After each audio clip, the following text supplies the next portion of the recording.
So the last piece of the puzzle of how we establish our visuals, how we create uh, our file structure for our design work is breakpoints. And if you don't know what breakpoints is basically how you structure the responsiveness of your design. And by responsiveness is how the layout will behave across multiple devices, mobile, tablets, and desktop. In desktop, you can even have like more uh, stretch because there's like quite a lot of huge monitors coming from small laptops like the 13 inches to 32 inches of monitors and even TVs, depending on the product you're working on.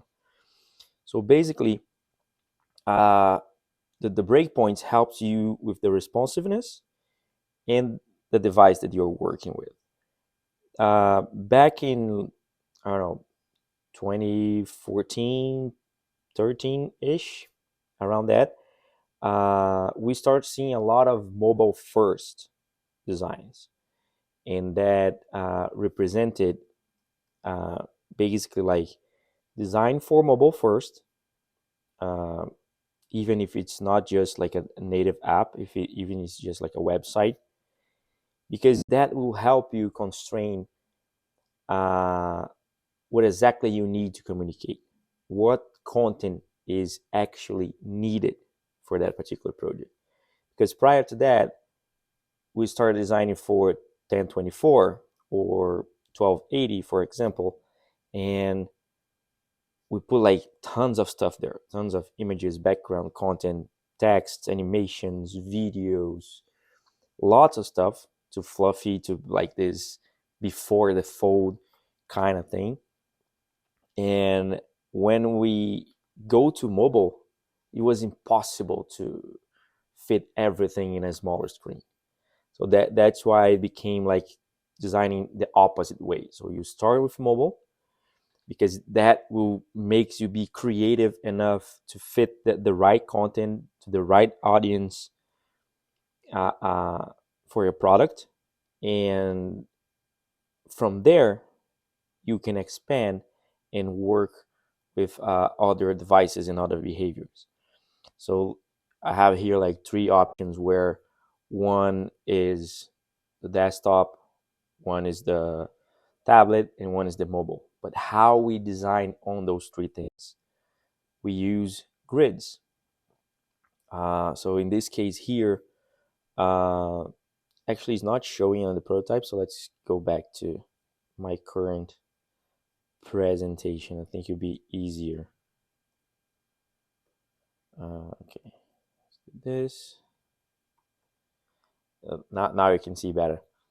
So you have here the grids, the columns for each purpose. So for desktop, we usually use 12 columns. For tablet is maybe 10, 8, 6, depending on how you like to work.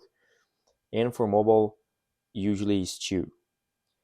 Uh, and those follows the same 8 pixel grid math. So in this case here, we have like a simple table uh, that is like for desktop. So we have the 12 columns, we have 24 pixels margin and 16 pixel girder in between the columns. So that leaves us like enough room to adapt the content. So if you go to the tablet, we still have the 12 columns. The columns are narrow, and also the content is now a little squish. But in this example here, it fits perfect. So like no issues, no need to reduce the amount of columns to keep the same size of the columns. But for mobile, that's where it gets interesting. I'm not sure that this would be like the perfect way to design that. I will maybe try to create, I don't know, at least 5 different versions of this mobile thing, and I will start with mobile. Maybe decreasing the size of the thumb, size of the fonts. But that's how like you see uh, why grids are so important when we are designing. Why thinking about the responsiveness of your product is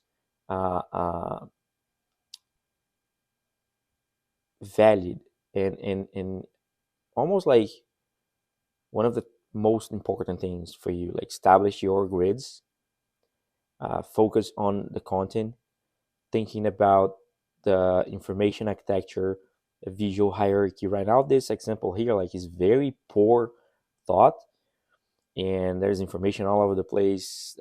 The paddings are not good enough. Uh, the alignments are not good enough, but it's just a way for you to understand and identify how grids and breakpoints help you to establish your visuals. So in this case, uh, one of the first things you need to do when create a project is try to identify what are the devices you are designing for, and for example, for desktop, what are the most used resolutions. um, it's safe to say that starting with 1366 or 1440 pixels width is the the default scenario nowadays. And for mobile, it's either 375 or 393 depending on the size of the devices as well. Like if you're aiming to have a more broad audience, go with 375. But like in a nutshell, from 375 to 393 is not a big of a deal. Like it's not a huge change. You gain probably like 20 pixels on that, uh, but because of the margins, that like give you roughly 10, 12 pixels more to work, which is probably nothing. So now it's time for us to practice. See you next lesson.